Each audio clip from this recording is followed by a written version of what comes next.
నమస్కారం, welcome to I dream. మన సంస్కృతి కార్యక్రమానికి స్వాగతం.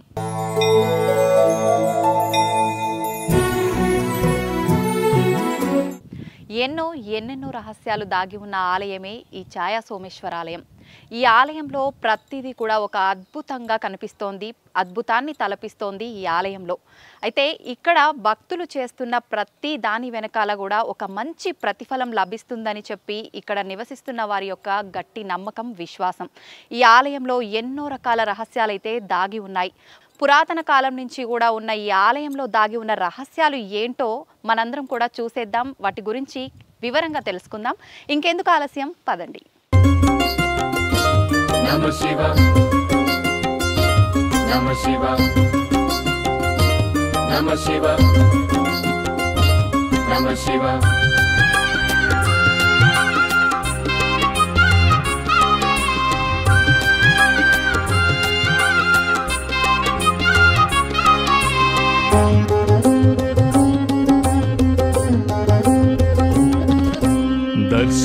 दर्शनादभ्रसदसि जननात् कमलालये कास्यान्तु मरणान्मुक्ति स्मरणादरुणाचले. दर्शनादभ्रसदसि जननात् कमलालये कास्यान्तु मरणान्मुक्ति स्मरणादरुणाचले. ओम श्री गुरुभ्यो नमः. देवीं वातमें तदेवासामीश्वरोपापशवो वदन्ते స్థానో మందిరే ఈ ఛాయా సోమేశ్వర స్వామి దేవతాభ్యో నమః. ముందుగా విఘ్నేశ్వర స్వామి నమస్కారం చేసుకోండి, బమ అని చెప్పేసి భావించుకోండి.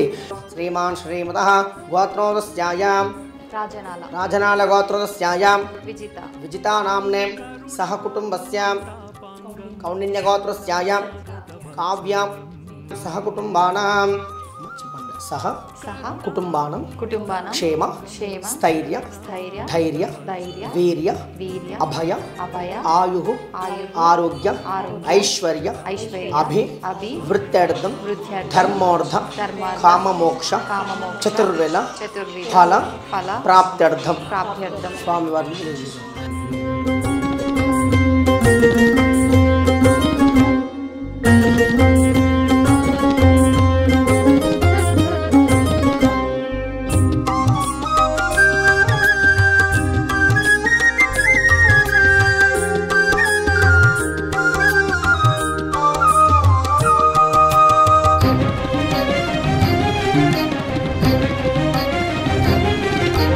समस्त जगदाधारं सच्चिदानंद विग्रहं समस्त जगदाधारं सच्चिदानंद विग्रहं सहस्ररथ सोपेतं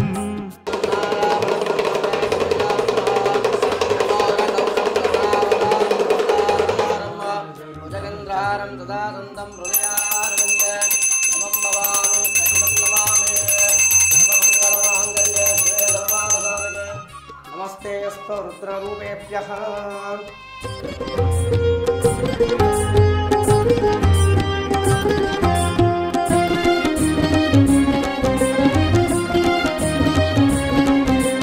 काञ्चन प्रतिमाभासं वाञ्छितार्थफलप्रदम्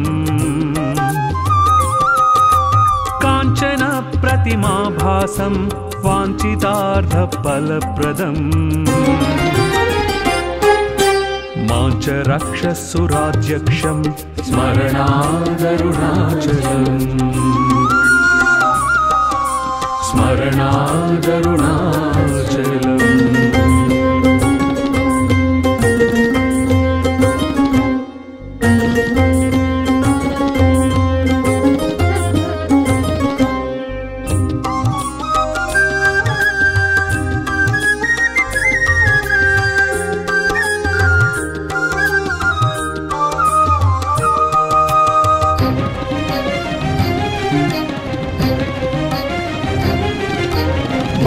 चन्द्रजटाजूटम् अर्धनारीकलेवरम्.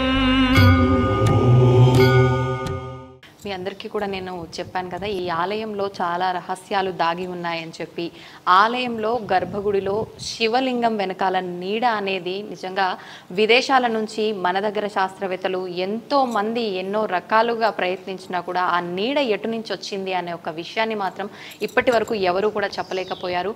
నిజంగా ఈ ఆలయంలో ఇంకా ఎటువంటి రహస్యాలు ఉన్నాయి, ఆలయ విశిష్టత ఏంటి, ఆలయానికి నిజంగా ఎటువంటి భక్తులు ఎటువంటి కోరికలతో వస్తే ఇక్కడ కోరికలు నెరవేరుతుంటాయి, ఇలాంటి మరిన్ని విషయాలు ఇక్కడ ఆలయ పురోహితులు వంశపారంపర్యంగా ఇక్కడ పౌరోహిత్యం చేస్తున్నారు అజయ్ గారు ఉన్నారు ఇప్పుడు ప్రస్తుతం మనతో పాటు. వారితో మాట్లాడి విశిష్టత గురించి తెలుసుకుందాం.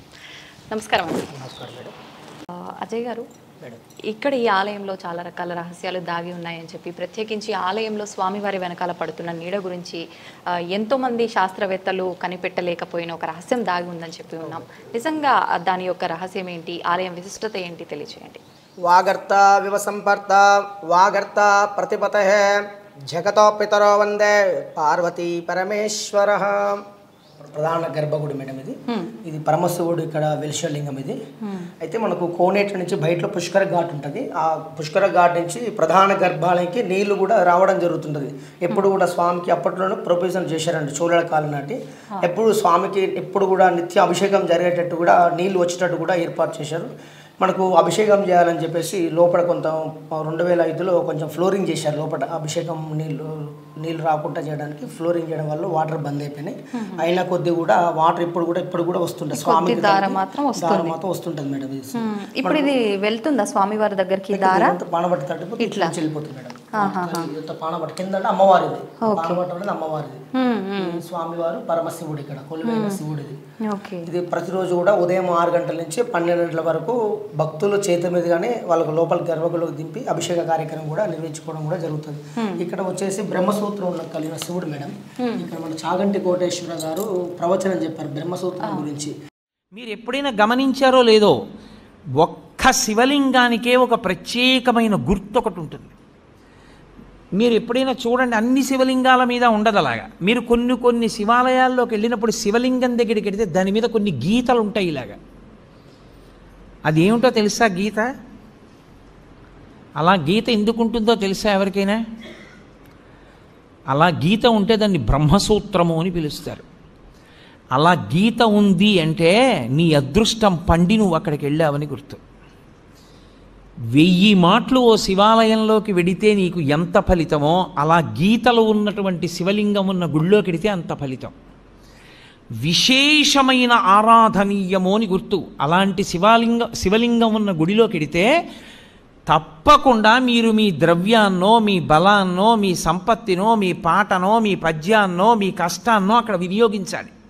శివలింగం మీద గీతలు కనపడ్డాయనుకోండి, బ్రహ్మసూత్రం ఉందనుకోండి, బయటికి వచ్చి కాళహస్తీశ్వర శతకంలో 2 పద్యాలు చదవాలి. బయటికి వచ్చి మీకు వచ్చిన శ్లోకాలు 2 చెప్పాలి. పాటలు వచ్చిన వాళ్ళైతే 2 పాటలు పాడాలి. బలం ఉన్నవాడివైతే పల్లకి పట్టుకోవాలి, లేదా గుడి కొంచెం సేపు తుడిచి వెళ్ళిపోవాలి. నీ దగ్గర డబ్బున్నవాడివైతే వెంటనే ఆ శివాలయంలో నువ్వు 100 రూపాయలు ఖర్చు పెట్టేవాడివి, బ్రహ్మసూత్రం ఉన్న శివలింగం ఉంటే 1000 రూపాయలు ఖర్చు పెట్టాలి. ఎందుకంటే నీ జన్మ పడ్డి అక్కడికి వచ్చావని గుర్తు. అది 1,000,000 రెట్ల ఫలితాన్ని ఇచ్చేస్తుంది. ఒక రుద్రాభిషేకం ఒక చోట చేస్తే ఏ ఫలితమో, బ్రహ్మసూత్రం ఉన్న శివలింగానికి చేస్తే 1,000,000 రెట్లు విశేష ఆరాధనా ఫలితముని ఇచ్చేస్తుంది ఆ శివలింగం. అలా ఇవ్వగలిగిన శివలింగం అని గుర్తు చెప్పడానికి వచ్చిన వాళ్ళకి బ్రహ్మసూత్రం ఉంటుంది దాని మీద. అది చెక్కినప్పుడే ఆ బ్రహ్మసూత్రం చెక్కుతారు. బ్రహ్మసూత్రం ఉన్నది మీకు పరాకు చెప్పినట్టు శివలింగం మీద జాగ్రత్తగా ఉండు మీద ఉంటుంది బ్రహ్మసూత్రం. నేను ఎన్నో దేవాలయాల్లో చూసా బ్రహ్మసూత్రం ఉన్న శివలింగాల్ని. బ్రహ్మసూత్రం ఉన్నది మీ అదృష్టం పండిపోయిందని గుర్తు. మీరక్కడికి వెళ్ళి అపచారం చేసినా అంతే, 1,000,000 రెట్లే. మీరు అక్కడికి వెళ్ళి ఏమీ చేయలేదు, కూర్చొని శివ శివ శివ శివ అనుకుని వచ్చేసారు. శివ శివ శివ శివ 4 మార్లు మీరంటే 4 కోట్ల మార్లు మీరు శివనామం చెప్పారని వేస్తారు. బ్రహ్మసూత్రం ఉన్న దేవాలయంలో ఏది చేసినా 1,000,000 అని గుర్తు. నేను మాటకంటున్నాను, దానికి లెక్క లేదు అసలు. విశేష అని శైవాగమం అంత గొప్పది బ్రహ్మసూత్రం ఉన్నది. అందుకే శివాలయంలోనే 2 సూత్రాలు ఉంటాయి, సోమసూత్రము, బ్రహ్మసూత్రం. ఇక్కడ చెప్పడం వల్ల ఈ అంటే శివలింగాలు ఎక్కడైనా ఉంటాయి, కానీ ఈ లైన్స్ అనేది తక్కువ చోట్ల ఉంటాయి. ఇలా ఉన్న శివుడు చాలా పవర్ఫుల్ మేడం.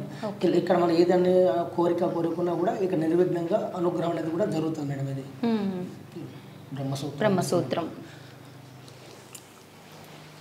ఇక్కడ పాణిగ్రహం విషయం కానీ పుత్ర సంతానం విషయంలో కానీ ఆరోగ్యం ఎవరైనా బాగాలేకున్న వారికి ఇక్కడ అభిషేకం పంచామృతం తైలాభిషేకం చేసినట్టయితే తప్పనిసరిగా అనుగ్రహం అనేది పొందుతారు. ఇక్కడ ప్రతిరోజు కూడా సుబ్రహ్మణ్య స్వామి వస్తుంది. సర్పం బయటలో వాయుమూలలో పుట్ట వెలిసింది. ఇక్కడ నీళ్ళు ఎప్పుడు గగ్గినాయో అక్కడ పుట్ట వెలిసింది మేడం. ఉదయం ప్రాంగ ఇది సోమసూత్రం. ఇది వాటర్ వెళ్ళేదాన్ని సోమసూత్రం నుంచి సర్పం వస్తుంది. ఇప్పటి ప్రతిరోజు కూడా నేను ఇక్కడ చేపట్టి కూడా 11 ఏళ్ళండి ఇక్కడ మేము చేపట్టి లింగాయత్ జంగమ మఠం. మా నాన్నవారు కూడా తాత వాళ్ళు కూడా వంశపరిపరం కూడా ఇక్కడ దేవాలయాన్ని కూడా పూజలు కూడా నిర్వహిస్తున్నాం. ఇప్పుడు కూడా మనకు మన నాగుల చవితి రోజు కూడా సుబ్రహ్మణ్య స్వామి కూడా కనబడింది. అక్కడ ఫొటోస్ కూడా ఉన్నాయి. గర్భాగుళ్ళకి వచ్చినాయి కూడా ఫొటోస్ కూడా ఉన్నాయి. ఇది ఇక్కడ నాగబంధం సంబంధించింది కూడా ప్రతిరోజు కూడా భక్తులకు కూడా దర్శనం ఇస్తుంది. మంగళవారం కానీ శుక్రవారం కానీ ఆదివారం కానీ ఆ ప్రాంగంలో మాత్రం సర్పం అనేది కూడా కనబడడం కూడా జరుగుతుంటుంది ఇక్కడ. ఓకే. ఇది పానగల్లు శ్రీ శ్రీ ఛాయా సోమేశ్వర స్వామి దేవస్థానం అండి. ఇది దాదాపు 1000 సంవత్సరాల నాటి దేవాలయము. 11వ శతాబ్దం నాటి మేడం. ఇది కాకతీవాల సామంతులు కుందూరు చోళుడు ఈ దేవాలయాన్ని కూడా నిర్మాణం చేయడం కూడా జరిగినది. ఫస్ట్లో వచ్చేసి ఒక 100 సంవత్సరాల పాటు ఈ దేవాలయం మొత్తం వెనుకబడిన దేవాలయం. ఇది పూజలు కూడా ఏం కూడా లేకుండేది. దాదాపు 2000 సంవత్సరం నుంచి ఇక్కడ పూజలు కూడా స్వామివారు అందుకుంటున్నారు. అయితే ఇక్కడ వచ్చేసి 3 గర్భగుడులు ఉంటాయి మేడం. త్రికుటాలయంగా పిలుస్తారు. ప్రధాన గర్భాలయము ఛాయా సోమేశ్వర స్వామి, విష్ణుమూర్తి, ఎదురుగా తూర్పు గర్భగుడి సూర్య భగవానుడు. ఈ మండపం వచ్చేసి 18 స్తంభాలు ఉంటాయి మేడం. అయితే ఈ 18 స్తంభాలలో పడమటున్న గర్భగుడిలో స్వామివారి పైన నిశ్చలంగా ఒక స్తంభమాకారంలో నీడ కనబడడం కూడా జరుగుతుంటుంది. అది మనకు సూర్యోదయించి సూర్యాస్త వరకు కూడా ఆ ఛాయ మాత్రం పరమశివుడి పైన ఆ ఛాయ అనేది కూడా కనబడకుండా కూడా జరుగుతుంటుంది. ఇప్పుడు మనము ఏ స్తంభం మీద అన్నది కూడా అంతుచిక్కని రహస్యం. ఎందుకంటే చాలామంది కూడా విదేశాల నుంచి కూడా వస్తుంటారు. సండే కానీ మనకు సోమవారం కానీ విదేశాల నుంచి వచ్చినప్పుడు కూడా ఆ పరిశోధన కూడా చేశారు చాలా వరకు. కానీ వాళ్ళు కూడా అంతుపడని విషయం. పరిశోధనలు జరుగుతున్నాయి మేడం. ఇప్పుడు వస్తుంటారు అప్పుడప్పుడు. ఆ పరిశోధనలు చేశారు. ధర్మగోల్ ప్రకారం కానీ ఏదో క్యాండిల్ పెట్టడం కానీ కూడా చేయడం జరిగింది. కానీ కూడా అది ఎవరనేది కూడా కన్ఫర్మ్ అనేది కూడా కాలేదు విషయానికి.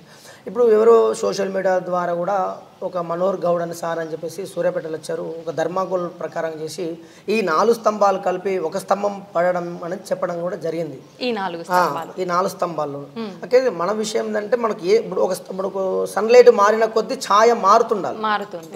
ఇప్పుడు సూర్యోదయం కూడా ఉత్తరాయణం దక్షిణాయనం కూడా దిశలు మార్చుకుంటారు. మార్చిన సూర్యోదయం ఇప్పుడు ఛాయ కూడా మారాలిగా మేడం. కానీ మారట్లేదు, ఒకటే డైరెక్షన్ ఉంటుంది. సూర్యునికి ఆపోజిట్ డైరెక్షన్ లోనే పడాలి కదా. పడాలి. ఇప్పుడు సన్లైట్ మారిన కొద్దీ ఛాయ అనేది జరుగుతుండాలి. కానీ జరగట్లేదు మేడం, ఒకటే పొజిషన్ ఉంటుంది. మళ్ళీ విషయం ఏంటంటే మళ్ళీ ఇప్పుడు వర్షం ఉన్నా సరే మబ్బుగాని ఉన్నా సరే ఆ ఛాయ అనేది కూడా కనబడడం కూడా జరుగుతుంటది. అంటే వాతావరణం ఏ రకంగా ఉన్నా కూడా ఉదయం నుంచి సాయంత్రం సూర్యోదయం నుంచి అస్తమయం వరకు అలాగే ఉంటుంది. సూర్యోదయం మబ్బు ఉన్నది అనుకో కొంచెం లైటింగ్ ఉంటుంది. బయట లైటింగ్ ఉన్నా సరే ఆ ఛాయ అనేది కంప్లీట్ కూడా స్వామివారి పైన ఉంటుంటది. అది ఏ స్తంభం నీడ అన్నది కూడా ఇప్పటి వరకు అంతుపట్టని విషయం. ఎందుకంటే ఇప్పుడు ఎదురుగా సూర్య భగవాన్ మేడం. సూర్యుని ధర్మపత్ని ఛాయాదేవి మేడం. శనీశ్వర తల్లి అమ్మవారు. అంటే అమ్మవారు విగ్రహరూపులు కాకుండా ఛాయా రూపంలో కొలువైంది అమ్మవారు. అంటే ఛాయాదేవి ఎప్పుడు కూడా తపస్సు చేస్తుంటుంది. భోలాశంకరుడు ఛాయాదేవికి వరం ఇచ్చారు. ఎప్పుడు తపస్సు చేస్తున్నావు కదా నా పైన నిలిచేటట్టు ఒక వరం ఇస్తాను చెప్పడం జరిగింది స్వామివారు. ఆ ఛాయాదేవికి అమ్మవారికి భోలాశంకరుడు ఛాయాదేవికి వరం ఇచ్చారు. వరం ఇవ్వడం వల్ల ఆ స్వామివారి పైన నిలిచేటట్టు కూడా ఒక చోళల కాలం అంటే ఒక అమ్మవారు కూడా ఒక యంత్రబలంతో ఛాయ వచ్చేటట్టు కూడా ఏర్పాటు కూడా జరిగింది. ఎదురుగా సూర్యభగవాన్ ఇచ్చారు. అంటే సూర్యభగవాను లేదు మేడం. అప్పట్లో ఔరంగజేబ్ కాలంలో విగ్రహాలన్నీ హిందూ దేవాలయాల పైన దండయాత్ర కూడా జరిగింది. ఓన్లీ స్వామివారు ఉన్నారు. ప్రధాన గర్భాలయంలో స్వామివారు ఉన్నారు పరమశివుడు. కానీ అక్కడ మాత్రం ధ్వంసం కాలేదు. ఎందుకంటే సుబ్రహ్మణ్య స్వామి ప్రతిరోజు కూడా సర్పం నాగబంధనం కూడా ఉన్నది మేడం ఇక్కడ. అయితే 3 త్రికుటాలయంలో ప్రధాన దేవాలయం స్వామివారు ఉన్నారు. ఇంకో 2 గర్భాలయం మొత్తం ఖాళీగా ఉన్నాయి మేడం. సూర్య విగ్రహం డిస్మాల్ట్ అయింది మేడం. ఇది విష్ణుమూర్తి కూడా ధ్వంసమైంది. అయితే ఇది స్టేట్ ఆర్కియాలజీ పరిధిలో ఉంది మేడం. పురావస్తు శాఖ ఆధీనంలో ఉన్నది. అయితే మన కమిటీ వాళ్ళు పురాతన దేవాలయ సేవ ట్రస్ట్ వాళ్ళు ఈ దేవాలయాన్ని టేకప్ చేసుకొని చక్కగా అభివృద్ధి కూడా చేయడం కూడా జరిగినది. ఒక తమిళనాడులో మహాబలిపురంలో విగ్రహాలు కూడా చేయించి ఇక్కడ తీసుకురావడం కూడా జరిగినది. ఒకటి గణపతి స్వామి, సుబ్రహ్మణ్య స్వామి, విష్ణు, సూర్య భగవానుడు, గజస్తంభం అవన్నీ కూడా రెడీగానే ఉన్నాయి. అయితే వాళ్ళు 6 కిలోమీటర్ల పరిధిలో ఉంది కాబట్టి ఇట్లా దీంట్లో పురాతన టెంపుల్ ఎలా ఉందో న్యాచురల్గా అలానే ఉంచాలి, కొత్త కన్స్ట్రక్షన్ కానీ ఇలా కొత్త విగ్రహాలు పెట్టడానికి కానీ అనుమతి ఇవ్వట్లేదు మేడం. వచ్చేసి ఎండోమెంట్ ఇది ట్రస్ట్. ఇక్కడ పరమశివుడు దగ్గర ప్రతిరోజు కూడా అభిషేక కార్యక్రమం కూడా జరుగుతుంది మేడం. ఉదయం 6 గంటల నుంచి 1 గంట వరకు జరుగుతుంది ప్రతిరోజు కూడా. మీ భక్తుల చేతిగా లోపలికి వెళ్ళి అభిషేక కార్యక్రమం కూడా నిర్వహించుకోవడం కూడా జరుగుతుంది. అంటే స్వామివారి దగ్గర లైన్స్, నేత్రాల దగ్గర ఒక లైన్స్ ఉంటాయి మేడం. బ్రహ్మసూత్రం ఉన్న శివుడిది అంటే తక్కువ చోట్ల ఉంటుంది మేడం. శివుడు శివలింగాలు ఎక్కడ ఉంటాయి కానీ ఆ లైన్స్ అనేది తక్కువ చోట్ల ఉంటాయి. ఓన్లీ ఛాయా సోమేశ్వర స్వామి దగ్గర బ్రహ్మసూత్రం ఉన్న కలిగిన శివుడిది. ఇక్కడ మనకు ఎటువంటి కోరిక కావాలనుకున్నా కూడా సంతాన విషయంలో కానీ, పాణిగ్రహం విషయంలో కానీ, ఆరోగ్యం ఎవరైనా బాగాలేకున్న వారికి ఆ పరమశివుడిని స్పర్శ దర్శనం చేసుకున్నా సరే, ఆ పరమశివుడికి తైలాభిషేకం కానీ, పరమశివుడికి పంచామృతం కానీ, చెరుకు రసం కానీ చేసినట్టయితే ఆ ఒక కోరిక అనేది కూడా, అనుగ్రహం అనేది కూడా పొందుతారు. ఎందుకంటే ప్రధాన గర్భాలయం కూడా ఇప్పుడు కూడా సుబ్రహ్మణ్య స్వామి సర్పం, సుబ్రహ్మణ్య స్వామి శ్వేతనా కూడా రావడం కూడా జరుగుతుంది. ఈ మధ్యకాలం కూడా చూశాను నేను, కోనేట్లో కూడా చూశాను మేడం. ఈ పుట్ట దగ్గర కూడా కనబడుతున్నాను. అంటే ఆ పాము పూస అనేది కూడా కనబడడం కూడా జరుగుతుంటుంది. ఇది మనకు తెలంగాణ నుంచి కాకుండా విరు రాష్ట్రాల నుంచి కూడా ఈ ఛాయ సోమేశ్వర స్వామి కూడా దర్శించుకోవడం కూడా జరుగుతుంది. ఎందుకంటే విషయం ఏంటంటే గుడి మాత్రం ఓపెన్ ఉంటుంది మేడం. ఉదయం 6 గంటల నుంచి రాత్రి 8 గంటల వరకు ఓపెన్ ఉంటుంది మేడం. ఇది గుడి విశిష్టత. అయితే మనకు ఆ ఛాయ్ అనేది కూడా విసిట్ మేడం ఇది అన్నట్టు. అయితే తెలంగాణ 2016లో కృష్ణ పుష్కరాల సందర్భంగా కొంచెం బడ్జెట్ ద్వారా ఈ దేవాలయాన్ని కూడా అభివృద్ధి చేయడం కూడా జరిగింది. 2016 కృష్ణ పుష్కరాలు మేడం. అయితే ఇది త్రికుటాలయం, 3 గర్భగుడులు.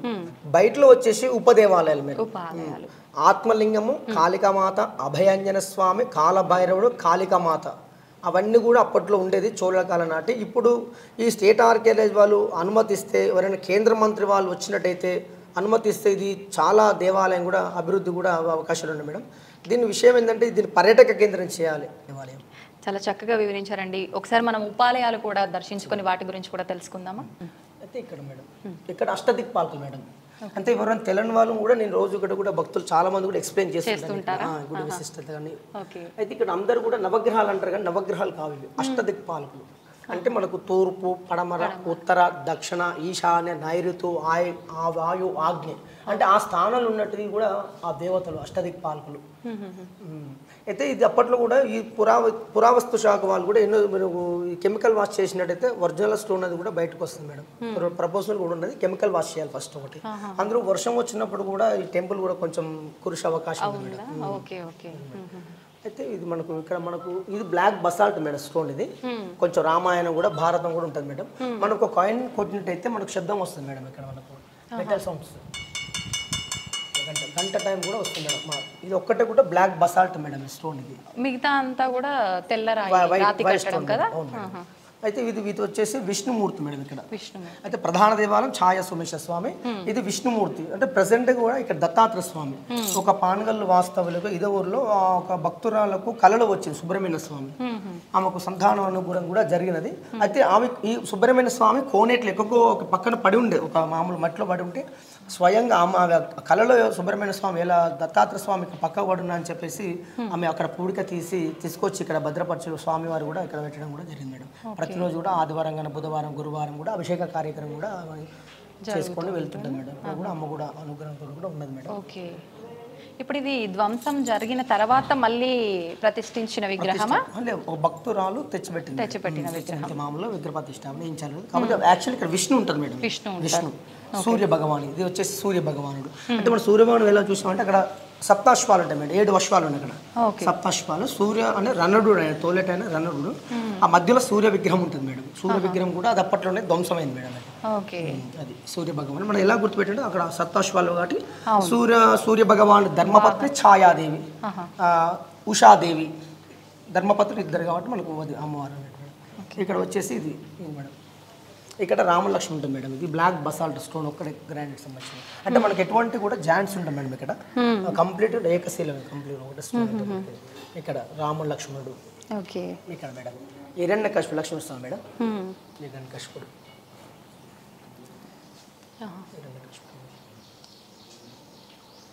అయితే మనకు ఉదయ ఆదిత్య సముద్రం ఉంటుంది మేడం ఇక్కడ. అది కూడా తోమించింది కూడా కుందూరు చోళుడు మేడం. అది ఒక తోమించింది చోళుల కాలం నాటిది. అక్కడ ఈ ఐటమ్స్ ఉంటాయి మేడం. దాంట్లో ఈ చిన్న చిన్న ఐటమ్స్లో ఈ జిల్లు, ఫిష్, రేణు సంబంధించింది కూడా ఇంత చిన్న ఐటమ్స్లో ఉంటాయి మేడం. అన్నీ కూడా ఉదయ ఆదిత్య సముద్రం అది. అయితే మనకు ఉదయ ఆదిత్య సముద్రం నుంచి కోనేట్లకు వస్తుంది మేడం. వాటర్ కోనేట్ల నుంచి ప్రధాన గర్భాలయం కూడా నీళ్లు రావడం కూడా జరుగుతుంటది. ఇప్పుడు స్వామివారికి అభిషేకానికి వినియోగించే అవేనా? అవే మేడం. వాటర్ వచ్చేసి అవి మనకు. అయితే ఇదే పానగల్లో 3 దేవాలయాలు ఉంటాయి మేడం. చోళులు పరిపాలించినాయి. పానగల్ని ఒక రాజధాని కూడా చేసుకున్నారు కుందూరు చోళులు. ఈ 3 దేవాలయాలు కూడా నిర్మాణం చేశారు. ఒకటి వచ్చేసి వెంకటేశ్వర స్వామి, పచ్చల సోమేశ్వర స్వామి, ఇది ఛాయా సోమేశ్వర స్వామి. 3 దేవాలయాలు కూడా చోళుల కాలం నాటి. కాకపోతే ఇది ఎక్కువ యూట్యూబ్ ఛానల్ ద్వారా ఎక్కువ ఫేమస్ మేడం. ఛాయా సోమేశ్వర స్వామి, పచ్చల సోమేశ్వర స్వామి ఏమిటంటే అక్కడ పచ్చగా శివుడు వజ్రం ఉంటుంది మేడం. అది ఇప్పుడు లేదు. అప్పటి ఔరంగజేబు కాలంలో ధ్వంసమైంది విజయం. మనం ఇప్పుడు కూడా స్టోన్ కూడా మెరుస్తుంది. ఒక పచ్చ అనేది స్టోన్ మెరుస్తుంది శివుడు. అయితే ఇది వచ్చేసి నంది బేస్ మేడం. ఇది నంది కూర్చుని ఒక ఆసనం. అయితే మెయిన్ నంది వచ్చి ప్రధాన నంది ఉంటుంది ఇక్కడ. అయితే ముందుగా వచ్చేసి గణపతిని దర్శించుకోవాలి. తర్వాతకి వచ్చేసి మళ్ళీ ఇక్కడ బసవ నమస్కారం చేసుకోవాలి నందికి. ఈ భాగం అంటే పెద్ద నంది ఉంటుంది, లేదు కాబట్టి ప్రెసెంట్గా మీ చిన్న నంది పెట్టాం. ఇక్కడ బసవేశ్వర స్వామి నమస్కారం చేసుకున్న తర్వాతకి ఆ పరమశివుడి దగ్గరికి వెళ్ళి అభిషేక కార్యక్రమం కూడా నిర్వహించుకోవడం జరుగుతుంది. అయితే ప్రతిరోజు కూడా ఇక్కడ కూడా ప్రత్యేక పూజలు ఉంటాయి మేడం. ఇక్కడ సోమవారం స్పెషల్ ఇక్కడ పరమశివుడికి ఉదయాన్నే 5 గంటల నుంచి శుద్ధి చేసుకోవడం కానీ, దీపాధారణ కానీ అవన్నీ కూడా జరుగుతాయి. ఇక్కడ అర్చన కానీ, మనకు బిల్వ అర్చన, మహాన్యాస పూర్వక రుద్రాభిషేకము. ఎందుకంటే అది మనకు 4 జరుగుతుంది. మనకు భక్తులు కూడా ప్రతిరోజు కూడా ఒక 2000 మంది 3000 మంది వస్తుంటారు కాబట్టి మన పంచామృతం పేసి రావడం మేడం. విషయం కూడా అది మామూలుగా జడ్డల అమావాస్య కానీ, మాస శివరాత్రి కానీ, శివుడి నక్షత్రం, ఆరుద్ర నక్షత్రం, ఏకాదశి తిథి ఆ టైంలో మనకు ప్రత్యేక పూజలు కూడా జరుగుతాయి మేడం. ఒకప్పుడు అంటే వారం రోజులు ఉత్సవంగా కూడా జరుపుకునేవారని చెప్పి విన్నాం. ఇప్పుడు అలాంటివి ఏం జరగట్లేవా? ఇక్కడ జరుగుతున్నాయా? అంటే మహాశివరాత్రి సమయంలో అంత పరమశివుడికి ప్రీతికరమైన మహాశివరాత్రి అంటే 3 రోజుల పాటు జరుగుతుంది. 3 రోజుల పాటు గణపతి పూజ కానీ, కలశ స్థాపన అవన్నీ కూడా గణపతి పూజ, మహాన్యాసమ, రుద్రాభిషేక కార్యక్రమం నిర్వహించబోతుంది. అంటే మహాశివరాత్రి నాడేమో తెల్లవారుజామున 2 గంటలకే లింగోద్భవ టైంలో అభిషేకాలు జరుగుతుంది మేడం. మళ్ళీ సాయంత్రము శివపార్వత కళ్యాణం ఉంటుంది మేడం. మళ్ళీ ఎవరైనా బుర్రకథ జాగారు ఉన్న వారు కూడా బుర్రకథ కార్యక్రమం, మళ్ళీ రుద్రహోమం ఉంటుంది. అంటే మళ్ళీ మరుసటి రోజు అగ్నిగుండాలు ఉంటాయి మేడం. సాయంకాలంలో శివపార్వతుల తెప్పోచ్చ కార్యక్రమం కూడా ఉంటుంది మేడం. అదే రోజు సాయంకాలమా తెప్పోచ్చ కార్యక్రమం ఉంటుంది. మళ్ళా కార్తీక మాసంలో మేడం పరమశివుడికి కార్తీక మాసంలో విశేషం మేడం. అంటే ఆ నెల మొత్తం నెల రోజుల పాటు కూడా అభిషేకాలు నిత్య పరమశివుడికి అభిషేక కార్యక్రమం కూడా జరుగుతుంది. కార్తీక పౌర్ణమి రోజు మళ్ళీ జ్వాలాతోర ఉంటుంది. కార్తీక పౌర్ణమి రోజు చాలా అద్భుతంగా జరుగుతుంది. మళ్ళీ ఈ కమిటీ వాళ్ళు కూడా అదేవిధంగా ఇది మనకు ట్రస్ట్ వాళ్ళకి సంబంధించిన ఎండోమెంట్ ప్రకారంగా అన్ని కూడా ఏర్పాట్లు కూడా చేయడం జరుగుతుంది మేడం. ఓకే. ఎక్కడెక్కడి నుంచి వస్తుంటారు సాధారణంగా? అంటే ఇలాంటి ఉత్సవాలు, ఇలాంటి కార్యక్రమాలు జరిగినప్పుడు బయటి ప్రాంతాల నుంచి కూడా వచ్చే అవకాశం ఉంటుందా? ఎక్కువ సిటీ నుంచి వస్తారు మేడం. సిటీ నుంచి హైదరాబాద్ నుంచి, ఓకే, ఇక్కడ తమిళనాడు నుంచి, ఇటు ఆంధ్ర నుంచి, ఇంకా లోకల్ వాళ్ళు కూడా ఇక్కడ చుట్టుపక్కల సూర్యాపేట, కోదాడ ఎక్కువ అయితే సిటీ నుంచి వస్తారు మేడం. మ్యాక్సిమం సండే వస్తే మాత్రం ఒక 3-4 వేల మంది వస్తారు. మళ్ళీ పూజ కార్యక్రమాలు 1 గంట అయిపోతుంది. మన నైవేద్యం పెట్టేస్తారు స్వామివారికి. ఆ టైంలో ఒక 3 గంటల వరకు అభిషేకాల కార్యక్రమం ఉండదు. సంధ్యాకాలంలో ఉంటుంది 5 నుంచి 8 వరకు. ఎక్కువ ఛాయ గురించి ఇంపార్టెంట్ మేడం. ఛాయ గురించి అదేవిధంగా వాళ్ళ స్పర్శ దర్శనం కూడా మీరు ఎవరైనా వచ్చినా కూడా ఇది ఎక్స్ప్లెయిన్ చేపించేసి వాళ్ళకి స్పర్శ దర్శనం, అర్చన, హారత, అభిషేకమా అడిగేసి మనం లోపలికి వెళ్ళి కార్యక్రమం కూడా నిర్వహించుకుంటాం మేడం. ఓకే. ఇప్పుడు స్వామివారి గర్భాలయంలో మనకు ఓంకారనాదం కూడా వినిపిస్తుందని చెప్పి నేను కొన్ని వీడియోస్లో విన్నాను. అదంతా నిజమేనా? నిజమే మేడం. అయితే మనకు ఒక వైబ్రేషన్ ఉంటుంది మేడం. మనకు స్వామి గర్భగుడిలో కూర్చుంటే ఒక మెడిటేషన్ చేసినట్టయితే ఒక అనుభూతి అనేది కలుగుతాం మన గర్భగుడిలో. మామూలు గజ్జల సౌండ్ రావడం కానీ, ఏదో బాడీ మొత్తం ఊగేసినట్టు పాజిటివ్ వచ్చేసినట్టు కూడా జరుగుతుంది మేడం. మన స్వామివారికి నుదుట శివుడికి స్పర్శ దర్శనం చేస్తే మీకు అక్కడ స్వామివారు ఉన్నారని తెలిసిపోతుంది మీకు ఆటోమేటిక్ స్పర్శతో. మీరు ఒక వైబ్రేషన్ శివుని ముట్టుకోవడమే అది ఒక విశేషం. ఎక్కడ కూడా ఇప్పుడు ఏ గుడి శివాలయం లేకపోయినా కూడా కొంచెం గర్భగుడిలోకి అలౌట్ చేయరు. మామూలుగా పక్కన కూర్చోబెట్టేసి ఆసనాలు వేసి కూర్చోబెట్టి చేపిస్తే ఓన్లీ అర్చకుడు మాత్రమే చేపిస్తారు పేరు మీద. ఇక్కడ మాత్రం మేము అలౌట్ చేసి చేపిస్తాం. ఇది బ్రహ్మసూత్రం శివుడు ఉన్నాయి కాబట్టి లోపలికి వెళ్ళి మేము అభిషేక కార్యక్రమం కూడా నిర్వహించుకోవడం కూడా జరుగుతుంది మేడం. ఓకే, బయట ఏమున్నాయి అవి చూద్దామా? అంటే బయటలో కూడా ఉపదేవాలు ఉంటాయి మేడం. వాళ్ళ నందులు కూడా అంటే 7 నందులు ఉంటాయి మేడం. అవన్నీ కూడా మెడలన్నీ విరిగిపోయినాయి, ధ్వంసమైన ప్రధాన నంది చాలా అద్భుతం మేడం. అది అక్కడికి వెళ్ళి మనం చూద్దాం మేడం. మనం నేను విన్నంత వరకు ఈ శిలకు కూడా ఒక ప్రత్యేకత ఉంది అని చెప్పినానండి. ఏంటండి ఆ ప్రత్యేకత? మన స్టార్టింగ్ గుడి ఎంట్రన్స్ కాగానే ఫస్ట్ స్తంభం ఉంటుంది మేడం ఇక్కడ. అంటే చోళం కాలం నాటిది ఇది అప్పుడు రాశారు మేడం. అంటే శిలాపలకము ఒక 3-4 ఉన్నాయి మేడం. అయితే పక్కకు పడి ఉన్నాయి. అవన్నీ ఆర్కియాలజీ డిపార్ట్మెంట్ ప్రకారంగా ఇక్కడ మ్యూజియంలో కూడా భద్రపరిచారు. ఇది ఇక్కడ శాస్త్రం ఉంటుంది మేడం. అంటే కొన్ని లాంగ్వేజ్ ఇది మన డిపార్ట్మెంట్ ప్రకారంగా ఆర్కియాలజీ సార్ అని చెప్పేసి దీన్ని మొత్తం దీన్ని చదివారు మేడం. మొత్తం కూడా ఎక్స్ప్లెయిన్ చేశారు. దీని స్టోరీ అనేది మనకు కూడా తెలియదు మేడం. విశేషం కాకపోతే కొంచెం లాంగ్వేజ్ ప్రకారం ఉంటాయి మేడం. ఉదయ ఆదిత్య సముద్రము కొన్ని తెలుగు పదార్థాలు ఉంటాయి మేడం. ఓకే ఓకే, ఉదయ సముద్రము అంటే దీన్ని గుడి అప్పుడు నిర్మాణం చేశారు కదా మేడం, రాశారు మేడం. ఓకే, ఇప్పుడు మనకు గర్భాలయంలోకి శ్వేతనాగు ప్రవేశిస్తుంది, స్వామివారి దగ్గరికి వచ్చి దర్శించుకుంటుంది, ఒక రక్షలాగా ఉంటుందని చెప్పారు కదా. మనకు ఇక్కడ నుంచేనా వచ్చేది? ఇక్కడ మనకు ఇక్కడ పుట్ట వెలిసింది మేడం. ఫస్ట్ లో స్టార్టింగ్ లో ఏమో గర్భగుడిలో ఉండేది శ్వేతనాగు. ఫస్ట్ లో వాటర్ లో ఉండేవారు. ఆలయంలోనే ఒక గోళెం అని ఉంటుంది, స్టోన్ గోళెము. ఆ గోళెంలో ఉండేది మేడం సర్పము. అయితే కొంతకాలంగా లోపల వాటర్ అనేది కూడా సిమెంట్ వేయడం వల్ల వాటర్ బంద్ చేయించారు. అంటే కొంచెం ఫ్లోరింగ్ చేయడం వల్ల వాటర్ బంద్ అయినాయి. ఆ వాటర్ ఏ క్షణంలో బంద్ అయిపోయినాయో ఆ క్షణంలో ఇక్కడ అమ్మవారు పుట్ట వేయడం కూడా జరిగింది మేడం. ఈ ప్రాంగణం నుంచి గర్భాలయకి రావడం జరుగుతుంది. సోమసూత్రం అని ఉంటుంది. అభిషేకం చేసిన వాటర్ బయటకు వెళ్ళిపోయేదాన్ని సోమసూత్రం అంటారు. ఆ సోమసూత్రం నుంచి సర్పం రావడం కూడా జరుగుతుంటుంది. ఇక్కడ 2 ఉన్నాయి మేడం. ఒకటి శ్వేతనాగు, ఒకటి గోధుమ కలర్ ఉండే సర్పం ఉంది మేడం. అయితే మనకి ఈ ప్రాంగణంలో కూడా కనబడే ఛాన్సెస్ ఉంటాయి. అంటే ఎక్కువ దానికి సంబంధించి పూస కానీ పాము పూస కానీ కనబడేది కూడా కనబడుతుంది. మన నాగుల చవితి రోజు కూడా కనబడింది మేడం. చాలా మందికి భక్తులు కూడా దర్శనం కూడా అంటే నేను కూడా ఎక్కువ మార్నింగ్ 5 కానీ 4:30కి రావడం జరుగుతుంది. ఆ టైంలో వస్తాను అభిషేకానికి. వచ్చినప్పుడు కూడా ఆ మెట్ల దగ్గర ఉండడం కానీ గర్భగుడిలో ఉండడం కానీ కూడా దర్శనం ఇవ్వడం కూడా జరుగుతుంది. అయితే మామూలుగా మేము సుబ్రహ్మణ్య స్వామి దర్శనం చేసుకోవడం అంతే. కాకపోతే నేను నాన్న వాళ్ళు కూడా చూశారు, నాన్న వాళ్ళు తాత వాళ్ళు చూశారు సుబ్రహ్మణ్య స్వామిని. ఇక్కడ ఎక్కువ సంతాన విషయంలో చేసుకుంటే పూజ చేసినట్టయితే తప్పనిసరిగా అనుగ్రహం అనేది కూడా జరుగుతుంది మేడం. అయితే అదే కానీ మామూలు ఆవు పాలు వేయడం కానీ ఇక్కడ మామూలు కుంకుమ పసుపు గాజులు అమ్మవారికి సమర్పణ చేయడం కూడా జరుగుతుంది. చుట్టూ ప్రదక్షిణలు చేయడానికి ప్రదక్షిణ ఉంటుంది. కాకపోతే ఈ డ్రిల్స్ పెట్టారు మేడం. అందులో కూడా కొంచెం పండగ చేసే వాళ్ళకు అమ్మ పుట్ట తీసుకువెళ్ళడం జరుగుతుందని చెప్పేసి దానికి కొంచెం భద్రత కూడా చేయించారు మేడం. ఈ ప్రాంగణంలో కూడా ఖచ్చితంగా అయితే 100% వరకు కనబడుతుంది మేడం. ఈ ఊళ్ళో వాళ్ళు పాన్గల్ వాళ్ళు కూడా చూశారు. నేను కూడా ఉదయం ప్రాంగణంలో చూస్తాను. నా ఫోన్లో కూడా స్నాప్స్ ఫోటో తీశాను, ఫొటోస్ కూడా అవి కూడా మీకు చూపిస్తాను మేడం. ఇది నందుల కడకి వెళ్ళి ఎదురుగా ఒక ఆసనం ఉంటుంది, నంది కూర్చుని ఒక ఆసనము. ఆ ఆసనం పైన నంది ఉంటుందండి. ఇది అంటే ఇది మెయిన్ నంది వచ్చేసింది మేడం. ఇది ప్రధాన దేవత దగ్గర ఉంటుంది. మనం ఇందాక చూసాము చిన్న నంది పెట్టాము. అయితే మెయిన్ నంది వచ్చేసింది. అయితే ఇది అప్పట్లోనే ఔరంగజేబ్ కాలంలో ఈ విగ్రహాల పైన దండయాత్ర పైన కూడా జరిగింది మేడం.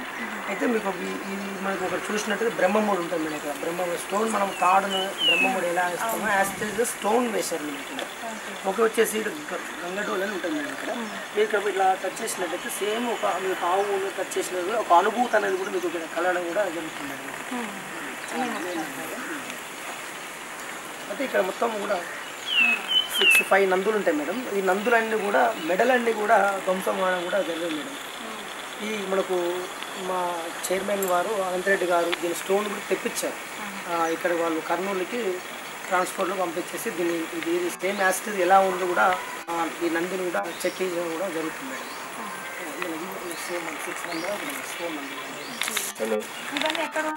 అంటే మామూలుగా ఇవన్నీ శివాలయాలు మేడం, ఉపదేవాలయం చెప్పాను కదా. కాకపోతే అప్పట్లోనే ధ్వంసమైంది కాబట్టి అల్లు ఏ గర్భం అనేది ఒక పీఠాధిపతి అడిగితే మామూలుగా అన్ని శివుడు అని చెప్పడం జరిగింది. ఒక్కొక్క గర్భంలో ఒక నంది ఇచ్చారు మేడం. ఇవి కూడా శివలింగాలు ఇన్ని సంబంధించిన ఉపదేవాలు. ఆ ఉపదేవాల దగ్గర నందులు ఇవన్నీ కూడా ఒక చిదల వస్తువులు అన్నీ పడ పడి ఉండేవి. తెచ్చి ఇక్కడ మేము ఒక భద్రపరిచి ఇక్కడ మనకి పుష్కరాల టైంలోనే డెవలప్మెంట్ అండి మేడం. ఫస్ట్లో కూడా ఇంత మొత్తం శిథిలావస్థలో గబ్బిలాలు ఎవ్వరు కూడా రాకపోయిందండి దేవాలయానికి. ఇది 2016లోనే డెవలప్మెంట్ అయింది. మన గుడి చుట్టూ కూడా సీసీ రోడ్డు మీద, గుడి చుట్టూ కూడా సీసీ రోడ్డు ఉంది. దాదాపు ల్యాండ్ కూడా ఉండేది, ఒక 30 acres ఉండేది గుడికి. ఏ గుడికైనా భూములు ఉంటాయి మేడం, కాకపోతే ఈ గుడికి ఉండేది కానీ అన్నీ కూడా ఆక్యుపై చేశారు మొత్తం. ఈ దేవాలయం చూసినట్టయితే చాలా విలువలోకి వస్తే చాలా అద్భుతం మేడం. ప్రస్తుతానికి 2 ఎకరాలు ఉంది, 2 ఎకరాలు ఉంది. ఈ గుడి ఉండే ల్యాండ్ కూడా వేరే వాళ్ళు కూడా పట్టాయింది మేడం. అది ప్రభుత్వం కూడా వేరే వాళ్ళ పేరు మీద ఉంది గుడి ప్రస్తుతానికి. ఇది బయటలో ఉపదేవాలయం అనమాట. ఇదంతా కూడా డోనర్స్ ద్వారా డెవలప్ చేశాను ఎక్కువ. మన రుద్రసేన అని చెప్పేసి కమిటీ వేసుకుని దేవాలయాన్ని కూడా అభివృద్ధి చేయడం. ఇప్పుడు స్వామివారి విగ్రహాలు ఉన్నాయో ఉపాలయాలు? ఓన్లీ ప్రధాన దేవాలయంలో స్వామివారు తప్ప, ఒకటి ఆత్మలింగం, 2 ఉన్నాయి మేడం అంతే. కాకపోతే మిగతా అన్ని గర్భాలు మొత్తం ఖాళీగా ఉన్నాయి మేడం. ఇప్పుడు కొత్తవి పెట్టడానికి ఆర్కియాలజీ వాళ్ళు అనుమతి ఇవ్వట్లేదు మేడం. ఇవన్నీ కమిటీ వాళ్ళు తీసుకొచ్చి భద్రపరిచారు కానీ వాళ్ళ అనుమతి కోసం వస్తుంది. కాంచన ప్రతిమాభాసం వాంఛితార్థ ఫలప్రదం. కాంచన ప్రతిమాభాసం వాంఛితార్థ ఫలప్రదం. మాంచ రక్షసురాధ్యక్షం స్మరణాదరుణాచలం. స్మరణాదరుణాచలం.